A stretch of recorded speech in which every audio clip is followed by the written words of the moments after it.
पार्वती फतेह, हर हर महादेव। महादेव दोस्तों, मैं स्वाति गिरी काशीवासी भोलेनाथ की नगरी से आपका स्वागत करती हूँ। आई होप आप सब स्वस्थ होंगे, मस्त होंगे और अपने सपनों पर काम कर रहे होंगे।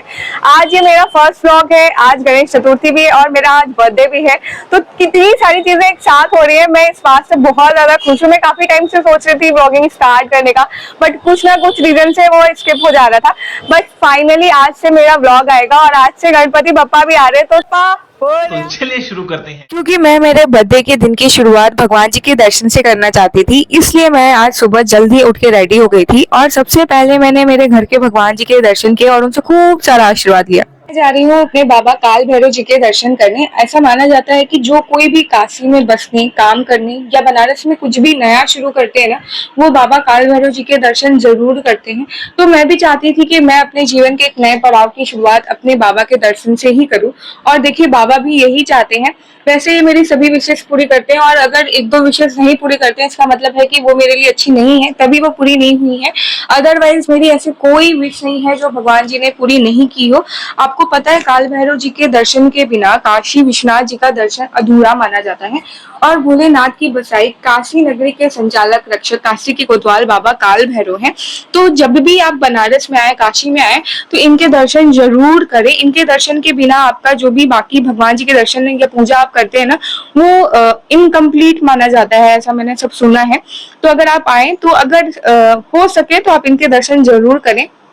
और मैंने ऐसा भी सुना है कि बिना इनकी इच्छा के ना ही काशी में कोई प्रवेश कर सकता है और ना ही बच सकता है। मतलब सब कुछ भगवान जी की मर्जी से होता है।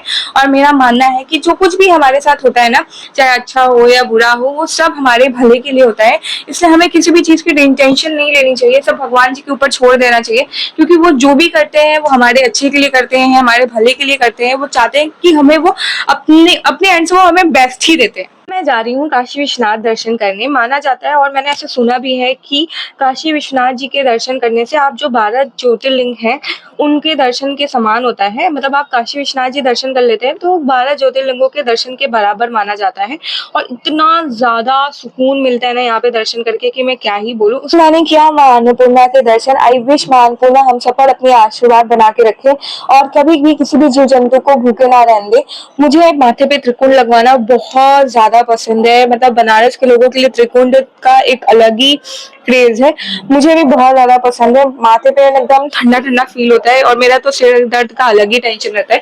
उसके बाद मैं गई बनारस की गलियां। ये आप लोग देख सकते हैं कितनी मस्त गली है, पतली पतली, इसमें एक पर्सन ही जा सकता है। उसके बाद मैं गई माँ अन्नपूर्णा के अन्य क्षेत्र में। मतलब आप माँ अन्नपूर्णा के दर्शन कर सकते हैं और उनके अन्य क्षेत्र में उनका प्रसाद भी ग्रहण कर सकते हैं। मैं आज फर्स्ट टाइम गई थी। इसके पहले मुझे ऐसा कभी भी सौभाग्य नहीं मिला था कि मैं वहां पे जाके उनका प्रसाद ग्रहण कर सकूं। और वहां पे फोटोज वीडियोस लेना बिल्कुल अलाउ नहीं है। थोड़ी सी मैं ले पाई थी और खाने में इतना खाना टेस्टी था ना कि मैं क्या ही बोलूं। और सब कुछ था, मतलब अचार, दही, पापड़, मिठास, सब कुछ सब कुछ। उसके बाद मैं गई देवों के देव गुरु बृहस्पति भगवान के दर्शन करने। और मुझे आज थोड़ा सा रास्ता सफा मिला तो मैंने सोचा कि थोड़ा सा मतलब स्ट्रीट पे वॉक वॉक करके एक आध वीडियो बना लूं। फिर मेरा मूड नहीं हुआ क्योंकि थोड़ा सा धूप हो रहा था, फिर छाँव हो रहा था। इसलिए मैं सोची अब चलो सीधे पहले भगवान जी के दर्शन करते हैं, उसके बाद मुझे गंगा जी भी दर्शन करना है, ताकि मैं बनारस की जो भी मुझे पॉपुलर चीजें और मेरी जो फेवरेट चीजें हैं मैं वो आप लोगों को अपने बर्थडे के व्लॉग में दिखा सकूं और आप लोग भी वो सारी चीजें देख सके। आप लोग जहां से भी हैं प्लीज मुझे कमेंट में ये जरूर बताइएगा कि आप कहाँ से वीडियो देख रहे हैं, जिससे मुझे पता चल सके कि आप ये वीडियो कहाँ से देख रहे हैं। और मैं ये सारे अपने फेवरेट और हैप्पी प्लेसेस आपको दिखा रही हूँ। वैसे मेरा सबसे ज्यादा happy place in the whole world है मेरा घर, क्योंकि यहाँ से चारों डायरेक्शन में सारे भगवान जी, जो भी बनारस के फेमस भगवान जी है ना, वो चारों डायरेक्शन में हमारे घर के आसपास है।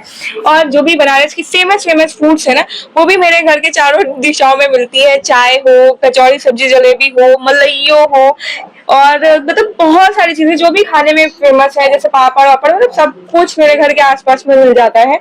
फिर मैंने यहाँ पे वैसे मैं भगवान जी के दर्शन कर रही हूँ तो मैं यहाँ पे गई और भगवान जी को दर्शन किया। उनको अपनी सारी मन की सारी बातें बताई और उनको सारे अपने विशेष बताई। अपना मन का जो भी बोझ था ना, मुझे हल्का करना था और अपने मन की सारी निगेटिविटी को दूर करने के लिए मैंने भगवान को बोला प्लीज मेरे मन से सारे निगेटिव जो भी ख्याल वाले सब कुछ हटा दीजिए और मुझे इतनी शक्ति दीजिए कि मैं और भी ज्यादा स्ट्रांग हो सकूं और अपनी लाइफ में आगे बढ़ सकूं और वो बन सकूं जो आप मुझे बनाना चाहते हैं। और मुझे जल्दी जल्दी बनाइए क्योंकि अब मुझसे ये सारी चीजें झेली नहीं जा रही हैं।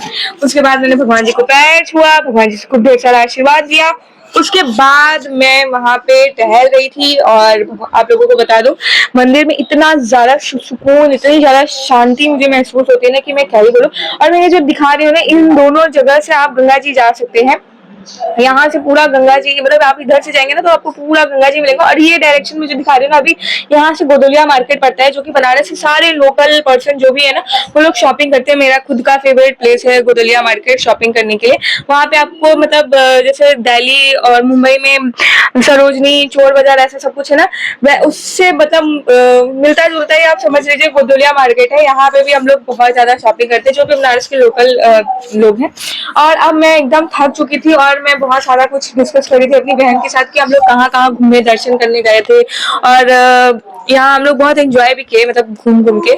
आज जितना मतलब एक साथ में दर्शन करा ना मैंने, उतना मैंने लाइफ में इसके पहले कभी नहीं किया था। उसके बाद जब मैं दर्शन कर चुकी थी, उसके बाद में कहीं अब जब इतना सब कुछ आ चुके तो गंगा जी के दर्शन कर ही लेते, क्योंकि अब जैसे मैंने बोला कि आप लोगों को सब कुछ दिखाना था जो भी बनारस में मुझे पर्सनली बहुत ज्यादा पसंद है और फेवरेट और फेमस प्लेसेस है।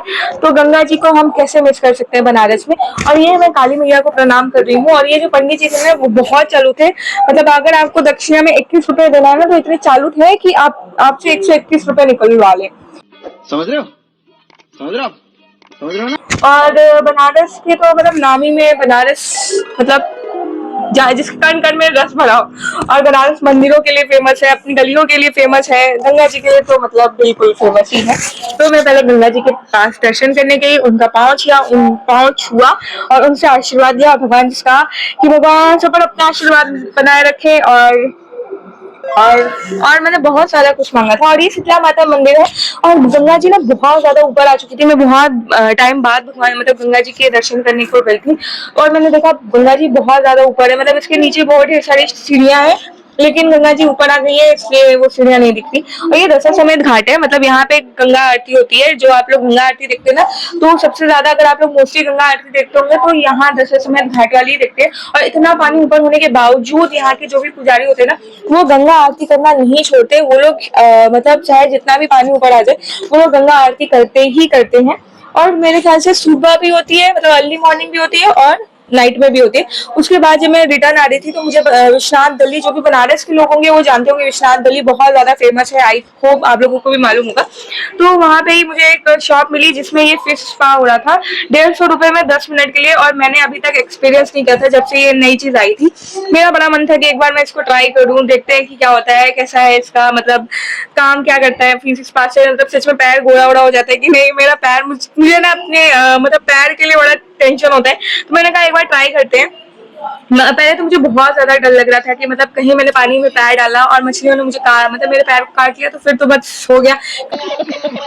क्योंकि मैंने ऐसे सुना था एक आध बार मछलियां पैर को मतलब एक आध लोगों का मछली पैर काट चुकी है, तो मुझे भी बहुत डर लग रहा था कि कहीं मेरे से भी ऐसा ना हो। तो डरते डरते कैसे तो मैंने एक बार एक पैर डाला, फिर उसके बाद मुझे लगा कि नहीं ऐसा कुछ तो नहीं हो रहा, बल्कि क्योंकि शायद से इसलिए क्योंकि इसमें मछलियां ही कम थी तो काटेंगी कैसे। फिर उसके बाद मुझे ये बहुत अच्छा लगने लगा, बहुत मैंने एंजॉय किया। मछलियां कम थी तो शायद मेरा जो फूड स्पा मतलब फिश स्पा जो भी कहते हैं वो ढंग से नहीं हुआ, शायद मछलियां ज्यादा होती तो अच्छे से होता। फिर उसके बाद इतना ज्यादा मैं थक गई थी कि आते ही घर में मैं एकदम अच्छे से सोच आ गई, मतलब अच्छे से सो गई। और सीधे शाम को उठी और रेडी वेडी होके मैंने अपने फैमिली मेंबर्स के साथ में केक कट किया और अपना फेवरेट खाना खाया जो कि मेरी छोटी वाली मम्मी बनाई थी, कचौड़ी सब्जी। और उसके बाद बस thank you so much for watching. I hope आप लोगों को वीडियो पसंद आई होगी, तो वीडियो पसंद आई हो तो चैनल को सब्सक्राइब और वीडियो को लाइक करें।